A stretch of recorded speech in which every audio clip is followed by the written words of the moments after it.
Welcome. Good day, everyone. Today we're going to talk about the policies of Samsung. As most of you already know, Samsung is one of the market leaders. In this video presentation, I'm briefly going to share with you my findings and recommendations about the policies of this company.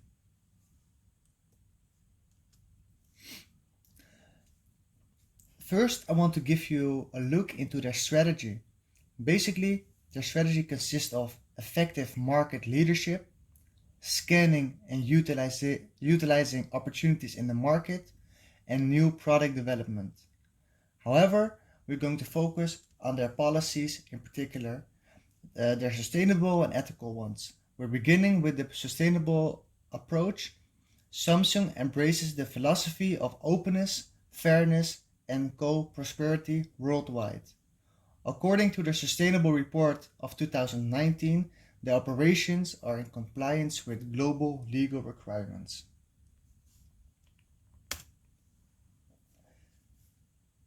Their philosophy is aligned with the Sustainable Development Goals, also known as the SDGs. The three SDGs they have implemented are the ones you see in the dia right here. The first goal is good health and well-being, and they want to achieve that by substantially reducing the number of deaths or illness from hazardous chemicals and air contamination or soil pollution. The second goal is decent work and economic growth, and is achieved by promoting development-oriented policies that support growing opportunities such as entrepreneurship, creativity, and innovation. Samsung also takes immediate action to abolish forced labor, to end modern slavery and human trafficking, in particular child labor. Aim to reach this goal by 2025. Another approach to promote decent work is to secure working places for all workers. Lastly, the third goal is responsible consumption and production, and is accomplished by encouraging other companies to practice sustainable method as well. My critical notion of the use of SDGs by Samsung is that they are merely aims instead of legal requirements. My recommendation would be for governments all over the world, basically the UN, to reinforce these SDGs as legal requirements for companies and countries. But I understand that this is a difficult goal to achieve, because nations have their own autonomy and not every nation recognizes the climate change. However, this would be the only way for the SDGs to have impact.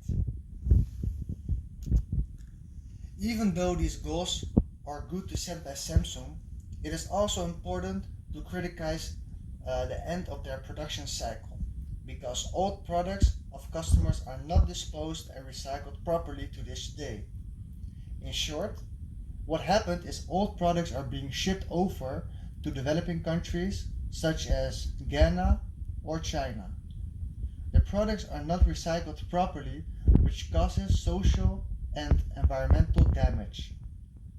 My recommendation would be for Samsung to focus strongly on finding effective circular economical methods.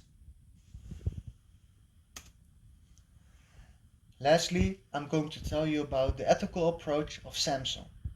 For Samsung, it is important to have an organizational structure free from bribery and corruption. I think the reason that this is the main ethical approach is because of the scandal of the previous acting chairman, Lee Jae-yong, as you can see in the dia.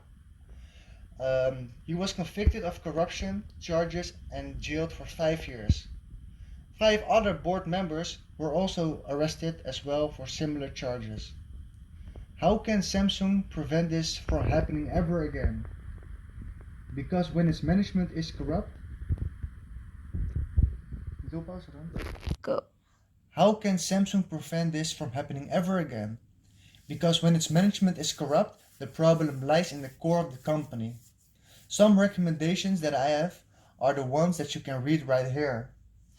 But the ones I find effective are number 3, there should be an internal audit or HR review to check unethical behavior. Number 5, reinforce ethical codes and punish severely if not uphold. And number 6, introduce external reviewers. To conclude my pitch, I want to end by saying that Samsung is a market leader, and because of that, they should set an example of good ethical leadership and effective sustainability approaches. Thank you all for listening, and comment down below if you have any questions.